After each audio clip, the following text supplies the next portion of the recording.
Assalamualaikum warahmatullahi wabarakatuh. Para pemirsa yang dimuliakan Allah, di mana saja Anda berada, semoga rahmat nikmat Allah, taufik hidayahnya, inayah, rahmat dan kasih sayangnya selalu menaungi kita semua. Baiklah, pada pertemuan ini sebentar lagi kita menyambut bulan Ramadan. Saya ingin berbicara tentang keagungan, kemuliaan, keistimewaan Ramadan dengan mengutip satu hadis. Ini hadis yang populer yang kadang-kadang hadis ini juga menjadi pertanyaan kita, kegelisahan kita tentang makna hadis ini. Ada satu hadis yang populer mengatakan begini. Idza jaa Ramadan futihat abwabul jannah wa ghuliqat abwabun nar wa sufidatis sayatin. Jika Ramadan datang, kata Rasulullah, dibukalah pintu-pintu surga, ditutuplah pintu-pintu neraka, dan setan-setan dibelenggu oleh Allah. Hadis ini menarik. Mari kita lihat maknanya. Apa makna hadis ini? Ini hadis sahih yang muttafaq alaih, diriwayatkan oleh Imam Bukhari dan Muslim. Nah, kita akan melihat hadis ini melalui sarahnya gitu ya. Melalui sarah, saya ingin mengutip sarahnya dalam Fathul Bari misalnya. Imam Ibnu Hajar Asqalani dan juga dalam sarah Muslim Imam Nawawi. Nah, menariknya kedua imam ini, Imam Nawawi dan Imam Ibnu Hajar ini mengutip ketika menafsirkan, mensarah hadis ini mengutip Imam Qodiyat. Kata Imam Qodiyat yang pertama, apa makna hadis ini? Hadis ini pertama menunjukkan betapa agungnya bulan Ramadan. Ketika menyambut bulan Ramadan, kata Imam Qodiyat, surga dibuka, semua pintu-pintu surga dibuka. Lalu semua pintu-pintu neraka ditutup. Lalu para setan-setan ini dibelenggu oleh Allah. Di luar Ramadan tidak dilakukan ini. Tapi di Ramadan dilakukan secara khusus. Ini untuk menunjukkan ta'zimun li hurmatihi, kata Imam Qodiyat. Ini untuk menunjukkan bahwa Allah itu memberi pengagungan, pemuliaan untuk menghormati bulan Ramadan. Jadi hadis ini untuk menunjukkan betapa istimewanya bulan Ramadan. Ketika awal masuk Ramadan, seluruh pintu surga dibuka, seluruh pintu neraka ditutup, dan setan-setan dibelenggu. Ini yang pertama. Jadi hadis ini menunjukkan kemuliaan, keagungan, keistimewaan bulan Ramadan yang mengalahkan seluruh bulan-bulan yang lain. Yang kedua, kata Imam Qodiyat, masih menurut Imam Qodiyat, kata Imam Qodiyat, membaca hadis ini bisa dua macam. Yahtamilu annahu ala zahirihi wa haqiqatih.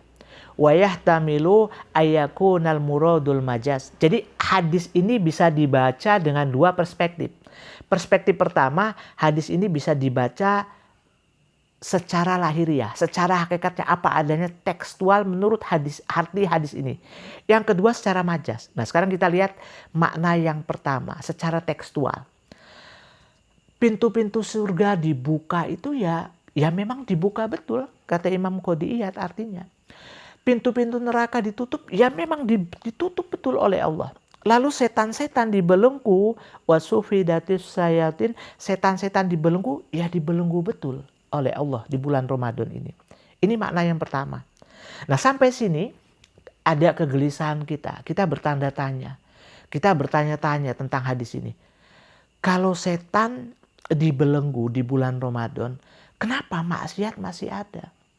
Kalau setan sudah diikat, tidak bisa dibebaskan oleh Allah, tidak dibiarkan berkeliaran oleh Allah untuk menggoda manusia, kenapa kok keburukan masih ada, kejahatan masih ada, kedurhakaan ini masih banyak di bulan Ramadan?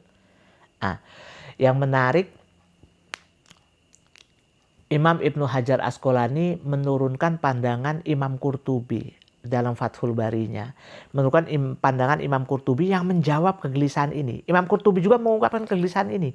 Kalau betul secara hakiki, secara hakikat sebetulnya setan-setan telah dibelenggu, kenapa maksiat masih ada? Keburukan dan kedurhakaan kok masih ada di bulan Ramadan? Walaupun mungkin berkurang. Lalu Imam Qurtubi menjawab beberapa jawaban.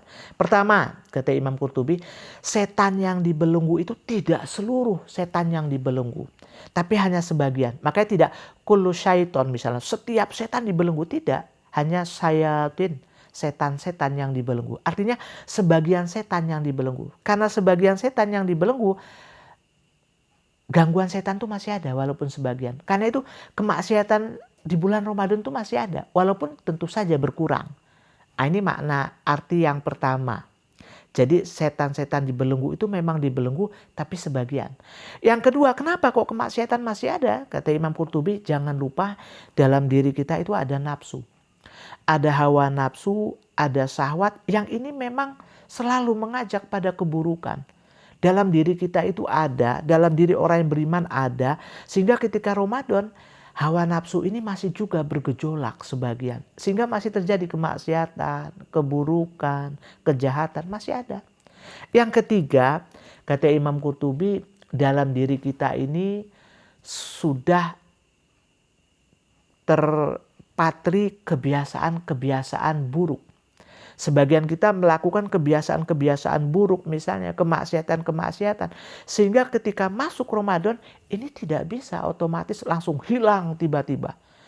Walaupun setan tidak menggoda kita, tapi kebiasaan buruk ini sudah menjadi kebiasaan, sudah mengendap di bawah sadar kita. Sehingga secara psikologis ketika Ramadan datang juga kita tidak bisa menghilangkan secara total. Sebagian kita masih tergoda dengan kemaksiatan yang biasa kita lakukan. Sebagian kita masih tergoda dengan keburukan, kejahatan yang biasa kita lakukan. Sehingga kemaksiatan masih ada. Ini yang ketiga. Yang keempat, kata Imam Qurtubi, godaan keburukan itu masih ada. Godaan keburukan, kejahatan, kemaksiatan itu memang sangat menarik sekali. Sangat menggoda sekali. Jadi walaupun setan itu tidak menggoda, godaan dari manusia maksudnya. Ya, yang wanita tergoda oleh pria, yang pria tergoda oleh wanita. Lalu misalnya ada hiburan, diskotik dan lain-lain, ini masih ada. Ketika ini masih ada, godaan ini memang menarik bagi manusia walaupun di bulan Ramadan. Nah, ini menjadi kendaraan hawa nafsu sehingga kemaksiatan masih ada, kata Imam Qurtubi. Nah, ini ada 4 hal ini. Jadi kenapa walaupun setan sudah dibelenggu, kemaksiatan masih ada.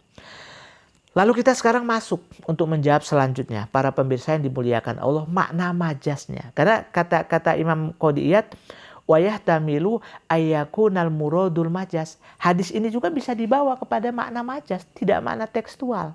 Apa makna majasnya?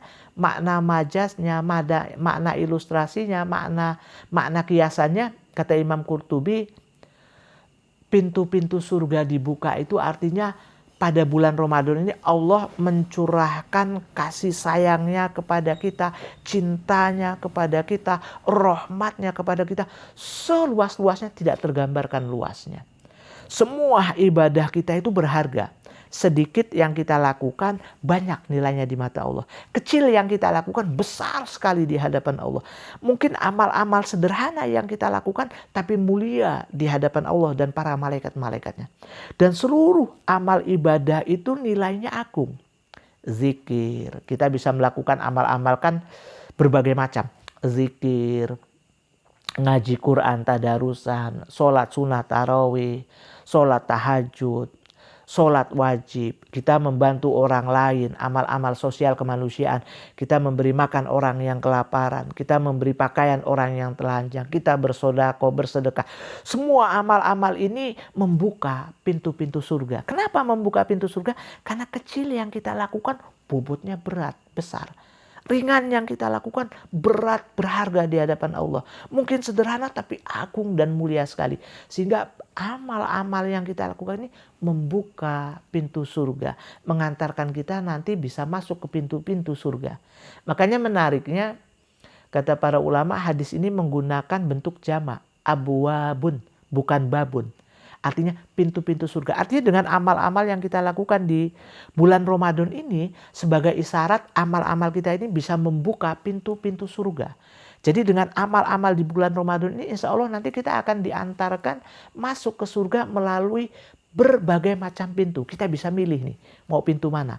Pintu sedekah, pintu baca Quran, pintu puasa, pintu zikir, pintu menolong orang lain, di amal-amal sosial. Semua pintu surga terbuka. Ini makna isyaratnya, pintu-pintu surga terbuka. Lalu makna majas, pintu-pintu neraka tertutup, kata Imam Qodiyat, artinya di bulan Ramadan ini hawa nafsu kita itu kita kendalikan dengan puasa. Kan dengan puasa itu hawa nafsu kita, syahwat kita menjadi lemah. Apalagi setelah zuhur, mulai jam 2, jam 3, jam 4 itu syahwat kita lemah, hawa nafsu kita lemah. Hawa nafsu itu kan menjadi kendaraan utama yang bisa dikendalikan oleh setan, diarahkan oleh setan. Lalu nafsu juga punya kekuatan. Tapi ketika puasa, hawa nafsu lemah, syahwat kita lemah, sehingga kita tidak melakukan maksiat. Nah, ketika kita tidak melakukan maksiat, otomatis pintu-pintu neraka itu tertutup.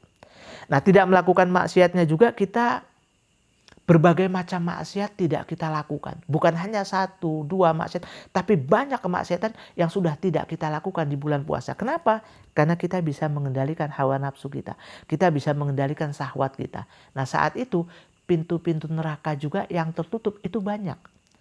Abwabun nar, pintu-pintu neraka, bukan babun nar, bukan hanya 1 pintu. Jadi kita dengan puasa kita itu, dengan mengendalikan hawa nafsu, syahwat kita, sebagai isyarat kita bisa menutup pintu-pintu neraka ini bukan hanya 1 pintu, tapi banyak pintu. Para pemirsa yang dimuliakan Allah, lalu apa makna majas setan-setan itu dibelenggu? Kata kata Imam Qodiyat, ini makna majasnya bukan setan itu dibelenggu secara apa adanya, secara lahiriah, tapi artinya di bulan Ramadan ini karena kita bisa mengendalikan hawa nafsu kita dengan puasa. Karena kita bisa mengendalikan syahwat kita dengan puasa. Hawa nafsu dan syahwat kita ini tidak bisa dikendalikan oleh setan. Setan lemah juga untuk mengendalikan kita.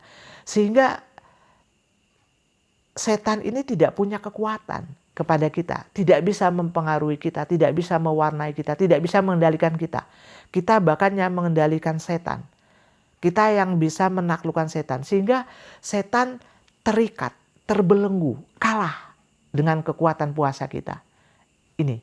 Lalu juga yang jangan lupa, Allah itu di bulan Ramadan ini melimpahkan maghfirahnya. Ampunannya itu seluas-luasnya tidak tergambarkan. Jadi ketika kita melakukan dosa, melakukan kesalahan kecil, ringan, itu otomatis dengan puasa kita langsung diampuni oleh Allah. Seluruh para malaikat tastaghfiru lana, kata Rasulullah, mendoakan kita orang yang berpuasa hatta yuftiru, sampai kita berbuka. Sehingga dosa-dosa kita itu selalu diampuni terus menerus oleh Allah. Dari kita mulai imsak berpuasa subuh sampai kita berbuka, itu dosa kita dileburkan terus. Sehingga pintu neraka tertutup karena kita bersih dari dosa. Semua pintu-pintu neraka, bukan hanya 1, tapi pintu-pintu neraka. Setan-setan yang mau menggoda kita juga terbelenggu, tidak bisa. Nah, ini dia maknanya bahwa setan-setan itu terbelenggu. Mempengaruhi kita dengan dosa, tapi rahmat Allah, maghfirah Allah, ampunan Allah datang lagi kepada kita. Sehingga setan-setan itu terbelenggu. Dengan puasa kita bisa mengendalikan hawa nafsu kita, syahwat kita. Sehingga setan tidak berdaya untuk menggoda kita. Inilah makna setan-setan itu terbelenggu. Artinya kita bisa mengendalikan godaan setan, setan tidak punya kuasa lagi terhadap kita.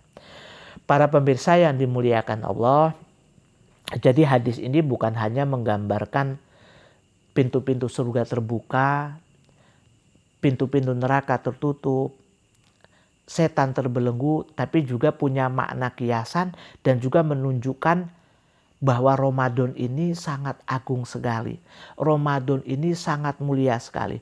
Bulan Ramadan ini sangat sempurna sekali yang mengalahkan seluruh bulan-bulan yang lain. Maka sebagai isyarat, mari kita sambut bulan Ramadan ini, kita jalani puasa ini dengan secara maksimal sekali.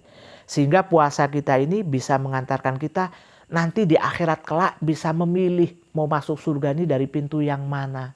Pintu zikir, pintu ngaji, pintu sodako, pintu puasa, pintu-pintu amal kebajikan yang lainnya. Dan juga neraka ini tertutup, semua pintu-pintu neraka tertutup karena maghfirah Allah, karena kita bisa mengendalikan syahwat kita. Juga setan ini tidak bisa menggoda kita, tidak bisa mengendalikan kita. Kita bisa menaklukkan godaan setan sehingga setan terbelenggu. Para pemirsa yang dimuliakan Allah, mungkin hanya ini yang dapat saya sampaikan. Semoga sedikit yang bisa kita bicarakan pada pertemuan ini bisa menjawab kegelisahan kita, bisa menjawab tanda tanya kita tentang hadis ini, sekaligus menyadari kita tentang betapa agungnya Ramadan, dan mari kita sambut Ramadan dengan perasaan gembira, bahagia, dan kita laksanakan puasa secara maksimal. Mungkin hanya ini yang dapat saya sampaikan. Terima kasih atas segala perhatian. Mohon maaf atas segala kekurangan. Akhirul kalam. Ihdinas siratal mustaqim. Assalamualaikum warahmatullahi wabarakatuh.